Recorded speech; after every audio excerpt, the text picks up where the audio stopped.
আজ আমরা transformation of sentence নিয়ে আলোচনা করব, অর্থাৎ বাক্যের রূপান্তর কিভাবে কি পদ্ধতিতে করা যেতে পারে। মোটামুটিভাবে আমরা 7 ভাগে এটা ভাগ করেছি ট্রান্সফরমেশন অফ সেন্টেন্সটাকে। একটা জিনিস খেয়াল রাখবে, ট্রান্সফরমেশন অফ সেন্টেন্স কিন্তু খুব মাধ্যমিক পরীক্ষায় প্রশ্ন এখান থেকে আসেই, ক্লাস 9 এবং 10 পরীক্ষাতেও খুব প্রশ্ন আসে, তাই ব্যাপারটা কিন্তু একটু ভালো করে খেয়াল করবে। আর একটা জিনিস, ট্রান্সফরমেশন অফ সেন্টেন্স অর্থাৎ যেহেতু বাক্যের রূপান্তর, আমরা কিন্তু অ্যাক্টিভ থেকে প্যাসিভ ভয়েস অর্থাৎ ভয়েস চেঞ্জ করলে সেটাকেও ট্রান্সফরমেশন অফ সেন্টেন্সের মধ্যে ধরতে পারি। এছাড়া ইনডাইরেক্ট স্পিচ থেকে ডাইরেক্ট স্পিচে করলে বা ভাইসি ভার্সা ডাইরেক্ট থেকে ইনডাইরেক্টে করলে অর্থাৎ র্যাডিশন চেঞ্জ করলেও সেটাকে আমরা কিন্তু ট্রান্সফরমেশন অফ সেন্টেন্সের মধ্যেই ফেলবো। কিন্তু যেহেতু আমরা এর আগে করে ফেলেছি আলোচনা ভয়েস চেঞ্জ এবং ডাইরেকশন চেঞ্জ, আমি কিন্তু এখানে দেখাচ্ছি না। এখানে মোটামুটিভাবে আমরা 7 রকমভাবে ট্রান্সফরমেশন অফ সেন্টেন্স ভাগ করতে পারি। প্রথমে হচ্ছে সিম্পল, কমপ্লেক্স এবং কম্পাউন্ড সেন্টেন্সের মধ্যে রূপান্তর, কিভাবে সিম্পল থেকে কমপ্লেক্সে, কমপ্লেক্স থেকে আবার সিম্পলে, বা কম্পাউন্ড থেকে সিম্পলে বা কম্পাউন্ড থেকে কমপ্লেক্সে কিভাবে ইন্টারচেঞ্জ করা যেতে পারে। এটাও কিন্তু আমরা বিশদে এর আগে পড়ে ফেলেছি। সেন্টেন্সের মধ্যে বিভাগ কিভাবে করা যেতে পারে বা ক্লজ এবং ফ্রেজের মধ্যে আমরা আলোচনা করে ফেলেছি, তাই এখানে আমি কিন্তু এটাও আলোচনা যাব না। তোমাদের যদি অসুবিধা থাকে আমাকে পরে বলবে, দরকার হলে আমি এটা আরেকটা ভিডিও বানিয়ে তোমাদেরকে দেখিয়ে দেবো। নেক্সট হচ্ছে আমরা করব পজিটিভ বা অ্যাফার্মেটিভ, অর্থাৎ হ্যাঁ বাচক যেগুলো বাক্য রয়েছে সেখান থেকে কিভাবে নেগেটিভ করতে হয় আমরা আজকে পড়ব। অ্যাসার্টিভ থেকে ইন্টারোগেটিভ, বিবৃতিমূলক বাক্য থেকে কিভাবে প্রশ্নবোধক বাক্য পরিবর্তন করতে হয় এবং এইখান থেকে কিভাবে এখানে যেতে হয় সেটা আমরা দেখব। অ্যাসার্টিভ থেকে এক্সক্লামেটরি, আবার এক্সক্লামেটরি থেকে অ্যাসার্টিভ কিভাবে করতে হয় দেখব।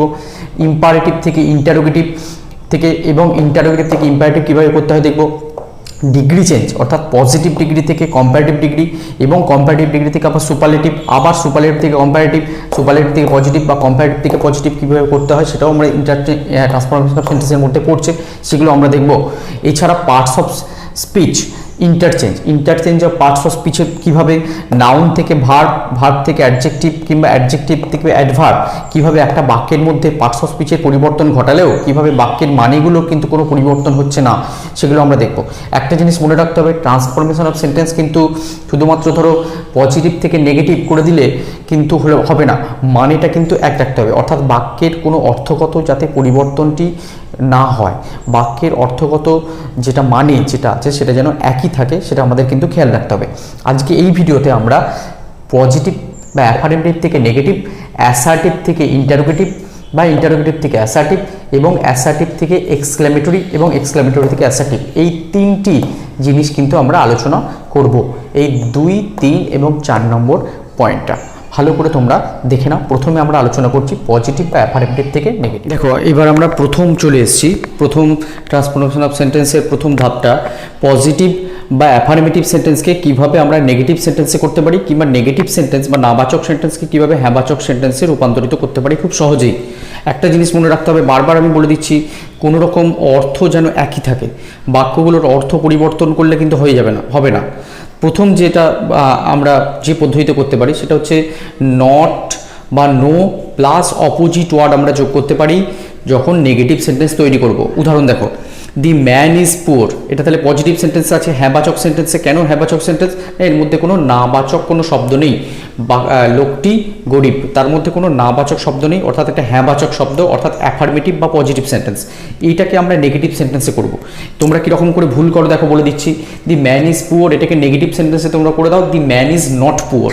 দি ম্যান ইজ নট পুয়ার করলে কি মানেটা একই থাকবে? মানেটা পুরোপুরি চেঞ্জ হয়ে যাচ্ছে। তাহলে কি করতে হবে না, একটি নেগেটিভ শব্দ নট শব্দ প্লাস অপোজিট ওয়ার্ড একটা যোগ করবো। দেখো, the man is not rich, তাহলে নটটা যোগ করলাম প্লাস পুয়ারের অপোজিট ওয়ার্ড রিচটা যোগ করে দিলাম। The man is not rich, তার মানে দি ম্যান ইজ পুয়ার। এইভাবে কিন্তু তোমাদের যদি এটাও দেয় the man is not rich, তাহলে এইভাবেই তোমরা দি ম্যান ইজ পুয়ার এইভাবে তোমরা নেগেটিভ থেকেও পজিটিভ করতে পারো। তারপর দেখো আরেকটি উদাহরণ, দি ম্যান ইজ মর্টাল, মানুষ মরণশীল, এটা পজিটিভে আছে। দি ম্যান ইজ নট ইমর্টাল, তাহলে নট শব্দটা যোগ করলাম আর অপোজিট ওয়ার্ড মর্টালের ইমর্টালটা যোগ করলাম, হয়ে গেল। He is not a bad player, নেগেটিভে আছে, বুঝতেই পারছো, কারণ নট শব্দটি রয়েছে, না রয়েছে, ছেলেটি খুব একটা খারাপ প্লেয়ার নয়, তাহলে he is a good player, এটা পজিটিভে হয়ে গেল। এরপর আমরা যেটা দ্বিতীয় নাম্বার উপায় এটা করতে পারি সেটা হচ্ছে ডবল নেগেটিভ যোগ করে। দেখো একটা উদাহরণ, হি ইজ হোপফুল, সে আশাবাদী। He is not without hope, আশা ছাড়া সে নেই। তাহলে নট যোগ করেছি প্লাস উইদাউট যোগ করেছি, দেখো ডবল নেগেটিভ নট একটা নেগেটিভ, উইদাউট একটা নেগেটিভ, নট উইদাউট হোপ, তবে এটা মানেটা আসছে পজিটিভ থেকে নেগেটিভে, একই অর্থ থাকছে। তারপর দেখো we tried every plan, we left no plan untried, ট্রাইডের এখানে অপোজিট ওয়ার্ড করেছি প্লাস আর একটা নো যোগ করেছি, তাহলে এটা কিন্তু মানেটা একই দাঁড়াচ্ছে। এরপরের আমরা উদাহরণটা দেখে নিই কীভাবে পদ্ধতিতে করা যেতে পারে। দেখো 3 নম্বর উদাহরণ দেখো, আমরা কিন্তু পজিটিভ থেকে নেগেটিভে আমরা ক্যান নট, তারপরে হেল্প একটা ওয়ার্ড, তারপরে মেন ভার্বের সঙ্গে আইএনজি যোগ করে, কিংবা ক্যান নট প্লাস বাট, তারপরে মেন ভার্বটা বসিয়েও কিন্তু করতে পারি। উদাহরণ দেখে নাও ভালো করে। I had to call him, এটা তাহলে পজিটিভে রয়েছে বা অ্যাফার্মেটিভ রয়েছে, হ্যাঁ বাচকে, কোনো নেগেটিভের কোনো উল্লেখ এখানে নেই। এইটাকে আমরা যদি মানেটা একই রেখে যদি নেগেটিভে করতে চাই, দুরকমভাবেই করা যেতে পারে। এইটা ভাবেও আবার এইটা ভাবেও। কীরকম না, I could not help calling হিম, এখানে ক্যান নটের বদলে কুড নটটা কেন বসলো, কেন কুড বসলো, এটা পাস্ট টেন্সে আছে বলে ক্যানের পাস্ট টেন্স কুড বসেছে, ঠিক আছে। তারপর নট বসবে, তারপর হেল্প বসবে, তারপর কলিং হিম, তার মানে I had to call him, আমাকে তাকে কল করতেই হয়েছিল, তার মানে আমি তাকে কল করাটা অ্যাভয়েড করতে পারিনি, ঠিক আছে, এটার মানে এটা। তাহলে I could not help calling হিম, এইটা ভালো করে কিন্তু মনে রাখবে। অন্যভাবে কিন্তু এটা করলে আইএনজি যদি না দাও কিংবা যদি নটটা না দাও কোনো মানে থাকবে না, কারণ নটটা দিয়েই নেগেটিভ হয়েছে। এটাকে আরও একরকমভাবে করা যেতে পারে, ক্যান নট বাট দিয়ে আই কুড নট বাট, কেন কুড নটটা কেন হলো, পাস্ট টেন্সে আছে বলে, সেরকম could not, I could not but call him, এখানে কিন্তু বাট বসে গেলে আর আইএনজি যোগ হবে না, হেল্প বসলে আইএনজি যোগ হচ্ছে, বাট বসলে আইএনজি যোগ হবে না। তারপর দেখো পরের উদাহরণটা একই জিনিস, দি গার্ল ক্রাইড অনলি, পজিটিভে আছে, the girl could not help crying, the girl could not but Cry, ঠিক আছে। এইগুলো তাহলে মনে রাখবে, এটা খুব ইম্পর্টেন্ট জায়গা। তারপর দেখো অনলি নান বাট, অনলি দিয়ে যদি করি কোনো একটা সেন্টেন্স তাহলে সেটা হয়ে যাবে পজিটিভ বা অ্যাফার্মেটিভ সেন্টেন্স, কিন্তু নান বাট যদি হয়ে যাচ্ছে, বুঝতেই পারছো নান আছে অর্থাৎ এটা নেগেটিভে হয়ে যাচ্ছে। দেখো only a full can do this, এটা কেবলমাত্র একজন বোকাই করতে পারে, none but A full can do this, এটা হয়ে যাচ্ছে negative. Only a coward can act Das, এইভাবে একজন ভীরুই করতে পারে কাজ, none but A coward can act Das, এটা খুবই সোজা। অনলির বদলে শুধু নান বাট বসে যাচ্ছে, এখানেও অনলির বদলে বসে যাচ্ছে নান বাট, তাহলেই পজিটিভ থেকে নেগেটিভ। আবার যদি তোমাকে দেয় none but A coward can act Das, তখন হয়ে যাবে only a coward can act Das. ভালো করে এগুলো দেখে নাও, দরকার হলে স্ক্রিনশট নিয়ে রাখো বা পজ করে করে ভিডিওটা বারবার তোমরা খাতায় লিখে নেবে। এরকমভাবে করলে কিন্তু হবে না, খাতায় লিখে নিতে হবে, কিংবা ভালো করে ওই বইতে, তোমাদের গ্রামার বইতেই ভালো করে দাগ দিয়ে নিতে হবে, বা সেই জায়গাগুলো ইম্পর্টেন্ট জায়গাগুলো আন্ডারলাইন করে ফেলতে হবে। দেখো এরপর হচ্ছে আমরা 5 নম্বর নিয়মে চলে এসেছি। 5 নম্বর নিয়ম হচ্ছে ইফ এবং আনলেস দিয়ে কিন্তু আমরা সহজেই পজিটিভ বা নেগেটিভে করতে পারি। ইফ মানে বুঝতেই পারছো, ইফ মানে হচ্ছে যদি, আর আনলেস মানে যদি না। তাহলে যদি হচ্ছে যদি থাকে, ইফ যদি থাকে তাহলে পজিটিভ হবে, আনলেস হলে নেগেটিভ হবে। উদাহরণ দেখো, if you work hard you will pass, পজিটিভে রয়েছে কারণ কোনো নেগেটিভ ওয়ার্ড এখানের মধ্যে নেই। Unless you work hard you will fail, ফেলটা কিন্তু করতে হবে, না হলে কিন্তু ভুল হয়ে যাবে। তাহলে তুমি যদি ঠিক করে পরিশ্রম করো তুমি পাস করবে, সফল হবে। আর আনলেস ইউ ওয়ার্ক হার্ড, যদি না তুমি ঠিকভাবে পরিশ্রম করো, ইউ উইল ফেল, তুমি ফেল করবে, অকৃতকার্য হবে। এখানে কিন্তু পাস যদি রেখে দিতে মানেটা চেঞ্জ হয়ে যেত, নাম্বার কিন্তু তোমরা পাবে না বা অর্থটা ঠিকঠাক করে আসবে না।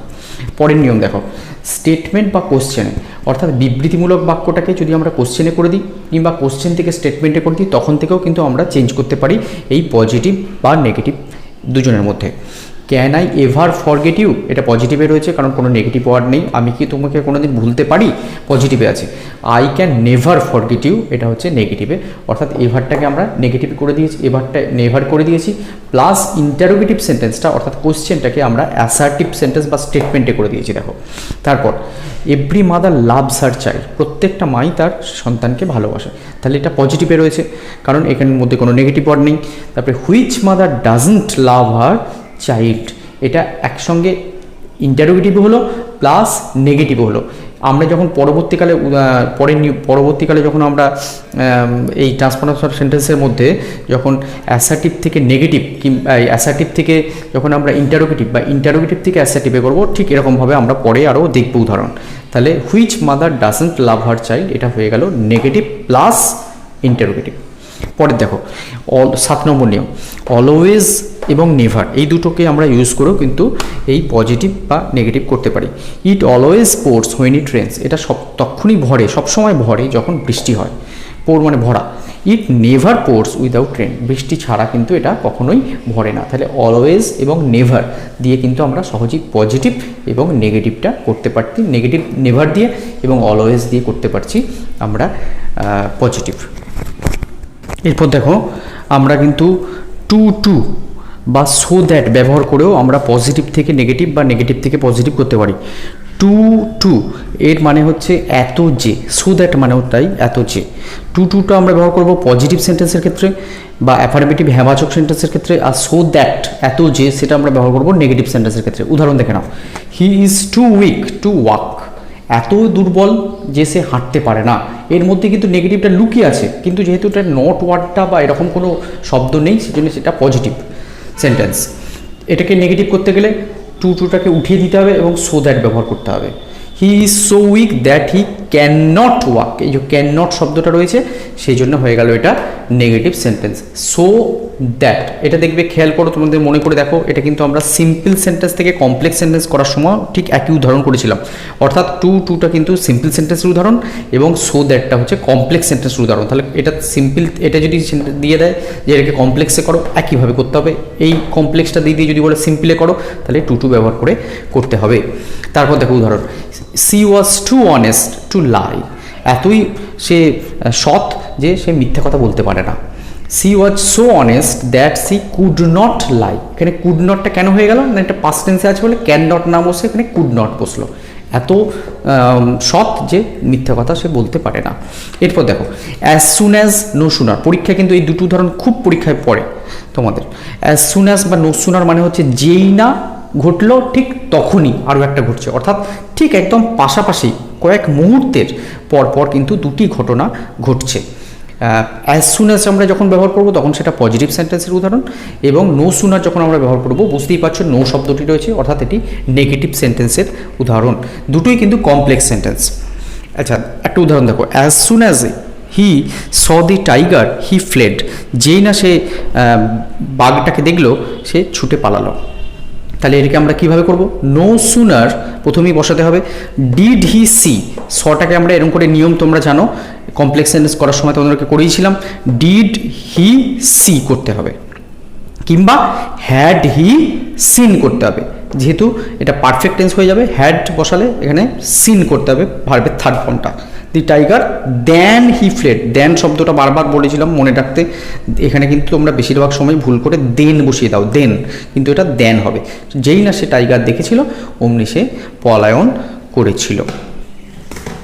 এরপর দেখো আমরা পরবর্তীকালে কিন্তু এরপর ইন্টারচেঞ্জ অফ ডিগ্রি অফ কম্প্যারিশন করেও আমরা পজিটিভ থেকে নেগেটিভ বা নেগেটিভ থেকে পজিটিভে করতে পারি। যদিও এই ইন্টারচেঞ্জ অফ ডিগ্রি অফ কম্প্যারিশন আমরা কিন্তু ট্রান্সফরমেশন অফ সেন্টেন্সেরই একটি অন্যতম উদাহরণ, অন্যতম উপায়। এটা আমরা পরবর্তীকালে আরও ডিটেলস আলোচনা করব। তবুও এইটির মাধ্যমেও কিন্তু আমরা পজিটিভ বা অ্যাফার্মেটিভ থেকে নেগেটিভ বা নেগেটিভ থেকে পজিটিভ আমরা করতে পারি। একটি উদাহরণ দেখে নাও, water is more useful than all other drinks, এটা কিসে রয়েছে, এটি একটি পজিটিভ বা অ্যাফার্মেটিভ সেন্টেন্স। এটা কিন্তু কোন ডিগ্রিতে রয়েছে, মোর ইউজফুল দেখে বুঝতেই পারছো এটি কম্পারেটিভ ডিগ্রি। আমরা পরবর্তীকালে আলোচনা করব, ভয় পাওয়ার কিছু নেই এইটা নিয়ে। তাহলে দেখো এটা কিন্তু পজিটিভ সেন্টেন্সে রয়েছে, অর্থাৎ অ্যাফার্মেটিভ সেন্টেন্সে। এটাকে যদি আমরা নেগেটিভে করতে চাই, no other drink is as useful বা সো ইউজফুল অ্যাজ ওয়াটার, এটা কিন্তু নেগেটিভ হয়ে গেল, এই জন্য নো শব্দটি আছে বলে। দেখো আরেকটি উদাহরণ, Mumbai is the richest city in India, এটা কী করতে হবে, এটা তাহলে কিসে আছে, পজিটিভে রয়েছে। No other city in India is as rich বা সো রিচ অ্যাজ মুম্বাই, এটা নেগেটিভে হয়ে গেল। আর এটি কোন ডিগ্রিতে ছিল, দি রিচেস্ট সিটি মানে বুঝতেই পারছো সুপারলেটিভ ডিগ্রি, আর এটি হয়ে গেছে দেখো রিচ শব্দটি রয়েছে, অর্থাৎ এটি হয়ে গেল পজিটিভ ডিগ্রিতে। আমাদের একদম শেষ যেরকমভাবে আমরা এই পজিটিভ থেকে নেগেটিভ বা নেগেটিভ থেকে পজিটিভ করতে পারি, সেটা হচ্ছে ইট ইজ নট দ্যাট, এই ক্লজটিকে ব্যবহার করি। অমল লাভড কমল, এটা তাহলে কিসে রয়েছে? পজিটিভ। তাহলে এটাকে কি করতে হবে? নেগেটিভে করতে হবে। তাহলে it is not that Amal did not love Kamal. দেখো নট শব্দটি এনেছি বলে এটি যেহেতু পাস্ট টেন্সে ছিল, সেজন্য ডিড শব্দটাকে আমাকে আনতে হলো পাস্ট টেন্সে রাখার জন্য। তাহলে ইট ইজ নট দ্যাট, এটা এমন নয় যে অমল কমলকে ভালোবাসতো না। তাহলে অমল লাভড কমল, এটা হয়ে গেল পজিটিভ, এটা হয়ে গেল আবার নেগেটিভ। এই হচ্ছে আমাদের পজিটিভ বা অ্যাফার্মেটিভ থেকে নেগেটিভ করার নিয়ম। খুব ভালো করে এটা বারবার করে দেখো, দরকার হলে ভিডিওটা পজ করে তোমরা খাতাতে লিখে নাও, কিংবা স্ক্রিনশট তোমরা নিয়ে নিতে পারো। স্ক্রিনশট নিয়েও তোমরা কিন্তু খাতাতে তুলে নিতে পারো। কোনো গ্রামার বইতে কিন্তু এরকমভাবে পরপর সাজিয়ে কিন্তু করা নেই, তাহলে তোমরা কিন্তু খাতাতে অবশ্যই এটা লিখে নেবে। এবার দেখো আমরা পরের উদাহরণে চলে এসেছি। অ্যাসার্টিভ থেকে ইন্টারোগেটিভ সেন্টেন্স কিভাবে করা যেতে পারে, এই ট্রান্সফরমেশন অফ সেন্টেন্সের এই নতুন নিয়মে আমরা চলে এসেছি। দেখো অ্যাসার্টিভ মানে বুঝতেই পারছো তোমরা, বিবৃতিমূলক বাক্য, অর্থাৎ ফুল স্টপ দিয়ে যে বাক্য শেষ হবে। আর ইন্টারোগেটিভ সেন্টেন্স মানে হচ্ছে প্রশ্নবোধক বাক্য, যেটা হচ্ছে এই কোশ্চেন মার্কটা দিয়ে যে বাক্য শেষ হবে। কিন্তু মনে রাখতে হবে, তোমাদেরকে বারবার বলছি যে কোনো রকম বাক্যের অর্থগত পরিবর্তন করা যাবে না, মানে কিন্তু একই থাকতে হবে। উদাহরণ দেখো, I can never forget you, আমি কোনোদিন তোমাকে ভুলতে পারি না। Can I ever forget you, আমি কি তোমাকে কোনোদিন ভুলতে পারি? এটা হচ্ছে তাহলে অ্যাসার্টিভ ছিল, এটা হয়ে গেল ইন্টারোগেটিভ, মানে জিজ্ঞাসা চিহ্ন যেহেতু আছে। আবার দেখো, হু ট্রাস্ট এ লায়ার, কে মিথ্যুককে বিশ্বাস করে? Nobody trusts a liar, এটা অ্যাসার্টিভ সেন্টেন্স হয়ে গেল। তারপর দেখো, can their glory ever fade, কোনোদিন কি তাদের গৌরব মুছে যেতে পারে? বা এটাকেই যদি আমি বলি অন্যরকমভাবে, interrogative sentence, when can their glory fade, কখন তাদের গৌরব মুছবে? Their glory can never fade, কখনোই মুছতে পারে না। তাহলে এটা কিন্তু একটু আগে দেখো, মনে করে দেখো, আমরা কিন্তু যখন পজিটিভ থেকে বা অ্যাফার্মেটিভ থেকে যখন নেগেটিভ করেছিলাম, ঠিক এরকমভাবেই কিন্তু করেছিলাম, অ্যাসার্টিভ বা ইন্টারোগেটিভের ইন্টারচেঞ্জ করেছিলাম। এখানে কিন্তু আমরা আরও ভালো করে অ্যাসার্টিভ বা ইন্টারোগেটিভের মধ্যে ইন্টারচেঞ্জটা দেখতে পাচ্ছি। দেখো তারপর দেখো, ওয়াজ হি নট গিল্টি, সে কি দোষী নয়? হি ওয়াজ গিল্টি। দেখো ওয়াজ হি নট গিল্টির মধ্যে কিন্তু উত্তর লুকিয়ে আছে, সে কি দোষী নয়? তোমাকে বলতে হবে সে দোষী ছিল, তাহলে হি ওয়াজ গিল্টি। তারপর দেখো, এটা পরীক্ষায় খুব আসে বেশি এই উদাহরণটা, এভরিবডি লাভস হিজ মাদারল্যান্ড, প্রত্যেকেই তাদের মাতৃভূমিকে ভালোবাসে। তাহলে এটাকে যদি ইন্টারোগেটিভ সেন্টেন্সে করতে হয়, কী করবে? Who doesn't love his motherland, কে তার মাতৃভূমিকে ভালোবাসে না? এর মধ্যেই কিন্তু তোমার উত্তর আছে যে এভরিবডি লাভস হিজ মাদারল্যান্ড। এবার আমরা অ্যাসার্টিভ থেকে এক্সক্লেমেটরি কিংবা এক্সক্লেমেটরি থেকে অ্যাসার্টিভ কীভাবে সেন্টেন্সে রূপান্তর করা যায় দেখব। অ্যাসার্টিভ মানে সবাই আমরা আগে জানি যেটা হচ্ছে বিবৃতিমূলক বাক্য, অর্থাৎ ফুল স্টপ দিয়ে বাক্য শেষ হবে। এক্সক্লেমেটরি সেন্টেন্স মানে হচ্ছে আবেগসূচক বাক্য, মানে হচ্ছে যে বাক্যের দ্বারা কোনো উচ্ছ্বাস বা আনন্দ বা দুঃখ প্রকাশ করা যায়, তাকে বলবো আমরা এক্সক্লেমেটরি সেন্টেন্স। যেমন ধরো এক্সক্লেমেটরি সেন্টেন্সে এই নোট অফ এক্সক্লেমেশন বা এই আবেগ চিহ্নটা কিন্তু থাকবে, এখান থেকে আমরা বুঝতে পারবো। দেখো একটা উদাহরণ দেখো, how sweet the song is, গানটি কতই না মিষ্টি। এটা তাহলে এক্সক্লেমেটরি সেন্টেন্স, বুঝতেই পারছো, কারণ এই নোট অফ এক্সক্লেমেশনটা রয়েছে। এবার এটাকে যদি আমরা অ্যাসার্টিভ সেন্টেন্সে করতে হয় কী করবো না, এই দি সং কোনটি মিষ্টি, এইটাকে কিন্তু আমরা প্রথমে দিয়ে দেবো, দি সং। তাহলে the song is very sweet, তাহলে হাউটা তো দিলে আর হবে না, হাউটা দিলে তো আবার এক্সক্লেমেটরি সেন্টেন্স হয়ে যাবে, সেই জন্য হাউটার বদলে কতই না, তার মানে হচ্ছে খুবই, ভেরি সুইট করে দিলাম। ঠিক আছে, তাহলে এটা হয়ে গেল অ্যাসার্টিভ সেন্টেন্স, ফুল স্টপ দিয়ে দেবে, তখন আর কিন্তু এই বিশেষসূচক চিহ্নটা রাখবে না। এরপর দেখো, হোয়াট এ ফুল ইউ আর, তুমি কতই না বোকা। হোয়াট এ ফুল ইউ আর, দেখো এক্সক্লেমেটরি চিহ্ন আছে, এক্সক্লেমেশন চিহ্ন আছে, এটা এক্সক্লেমেটরি সেন্টেন্স। তারপরে ইউ আর এ গ্রেট ফুল, তুমি বড্ড বোকা। তাহলে দেখো ফুল এইটার আগে কিন্তু গ্রেট বসাতে হবে, নাউনের আগে। ফুল তো এখানে নাউনের আগে কিন্তু গ্রেট বসাতে হবে, কিন্তু এই অ্যাডজেক্টিভের আগে বসাতে হবে ভেরি, এটা মনে রাখবে। গ্রেট এবং ভেরি যেখানে খুশি বসিয়ে দেবে না, ভেরি বসাবে কোথায় না অ্যাডজেক্টিভের আগে, এবং গ্রেট বসাবে নাউনের আগে। ঠিক আছে, ভালো করে মনে রাখবে এটা। Hurray my father is coming, exclamatory চিহ্ন আছে এই যে, সুতরাং এটা হচ্ছে এক্সক্লেমেটরি একটা সেন্টেন্স। তাহলে I rejoice that my father is coming, আমি খুব আনন্দ পাচ্ছি যে আমার বাবা আসছে। তারপর দেখো, alas the man is dead, হায়রে লোকটি মারা গেল। তাহলে এটা তো আনন্দের কথা নয়, অ্যালাস মানে দুঃখের কথা, হায়। তাহলে it is very sad that he is dead, Fourier ক্ষেত্রে আমরা রিজয়েস ব্যবহার করেছিলাম, আর এর ক্ষেত্রে ব্যবহার করলাম আমরা very sad that he is dead. এইভাবে আমরা এক্সক্লেমেটরি থেকে অ্যাসার্টিভ, আবার তোমাকে যদি এইটাও দিয়ে দেয় it is very sad that he is dead, এইটা দিয়ে দিল, এটাকে বলবো এক্সক্লেমেটরি সেন্টেন্সে করো, তখন করতে হবে তোমাকে alas the man is dead. এরকম করে প্রত্যেকগুলোকেই কিন্তু বিপরীতভাবেও করতে পারে, এরকমভাবে পরীক্ষায় পড়তে পারে। তাই তোমরা ভালো করে এগুলো খাতায় লিখে নাও। এর পরবর্তীকালে আমরা বাকি ট্রান্সফরমেশন অফ সেন্টেন্সগুলো নিয়ে আলোচনা করব।